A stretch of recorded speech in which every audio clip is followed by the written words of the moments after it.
Magandang araw Taguig, narito na ang ating Taguig City Daily Weather Report ngayong Friday, August 25, 2023.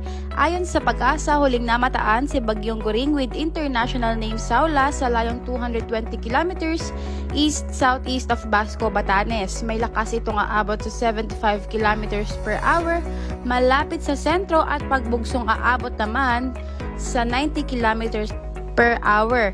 Kasalukuyan itong kumikilos sa direksyon na southwest ng mabagal sa ngayon.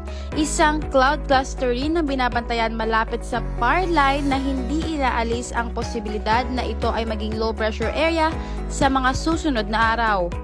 Inaasahan naman na mas lalo pang lalakas si Bagyong Goring at magkakaroon ng looping movement sa susunod na 4 na araw. At samantala, ayon naman sa ating tower system, makararanas ang ating lungsod ng bahagyang maulap hanggang sa maulap na kalangitan at tsansa ng mga pagulan, pagkidlat at pagkulog lalo na sa hapon o gabi dulot ng localized thunderstorms at sa epekto ng southwest monsoon. Maaari namang umabot sa 39 degrees ang ating maximum heat index ngayong araw at inaasahan naman na maglalaro sa 15 to 30 kilometers per hour ang bilis ng hangin na manggagaling sa west. At ayan ang latest sa lagay ng panahon para sa araw na ito. Patuloy tayong tumutok sa Taguig City Daily Weather Report for more updates. Maging alerto, Taguigenyo. Ako po si Christine Edano. Maraming salamat at mag-ingat po tayong lahat.